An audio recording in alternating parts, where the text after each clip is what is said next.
Sam Fisher you knew is dead. America killed him, asked him to make one sacrifice too many, cross one line too far.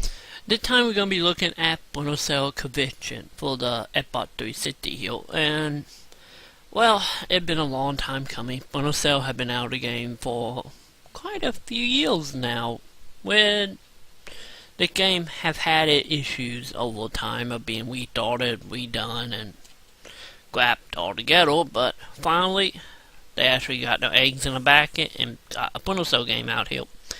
And well, the story, which is kind of confusing if you have not been following the Splinter Cell game over the last couple years, or at least played the last one anyway.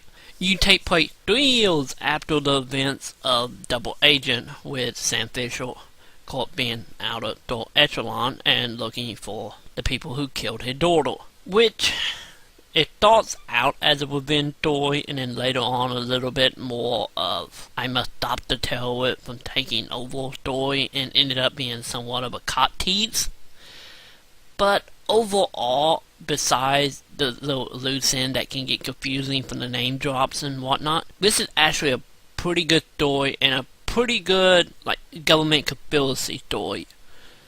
And it's pretty much easy to recommend the story, especially if you're a fan of such shows like 24, since it's really went down that rope. If you did not think Double Agent did it enough. But the gameplay itself, it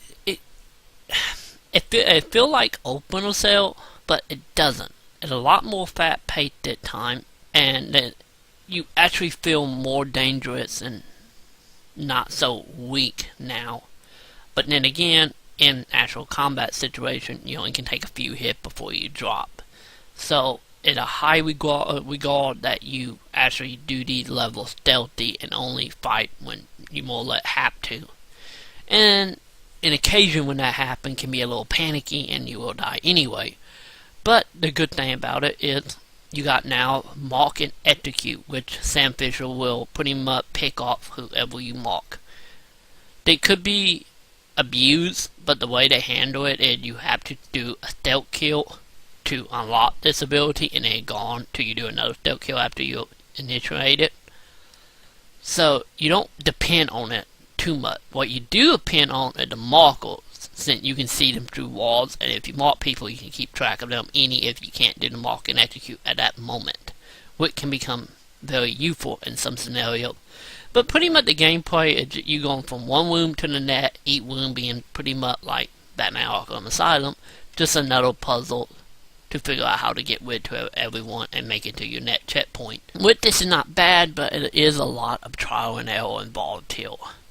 So bet some fluctuations at certain points, mainly going into Store Echelon, got kind of hectic for me personally. The other thing they have added, and now you have the ability to upgrade weapon by the in-game achievement system, which is quite clever, because I have always had a logic you should use your achievement point to unlock stuff. Not why you play good. You play Returns, of course, and that for everyone who's seen it in other games by that company. Overall, the game puts a lot of replay value. I can't really comment on the multiplayer, mainly because at the moment I did not have anyone to do co-op with. But from what I did get, having 2 controllers set up, it pretty much the co-op take place, I think about 10 days before the events of Conviction. Yeah, so overall, this is just a fantastic game. You know, if you're a Splinter Cell fan and worry about being lost in the shuffle of the new hip Sam Fisher, don't worry. This is still Splinter Cell. The only thing is, a few things have been taken out, mainly like chewing bottles, and the stealth now or shadows can be pretty forgiving for you. It's very easy to take out enemy because the AI is not exactly the best, so you can be standing in front of them most of the time and take them out, which end up giving you more and execute and make the game a little bit easier. But yeah, as far as like the voice acting is concerned, everyone is great from beginning to end. The production values are all here. If some of the graphical detail do not hold up under very quote looking, and the AI not the best, and a few glitches every now and again, like taking in the level and dying for no real reason. Maybe that was just me. But overall, I give Splinter Cell Convention a 4 out of 5. So, you name me, I'm gonna go slap a bitch.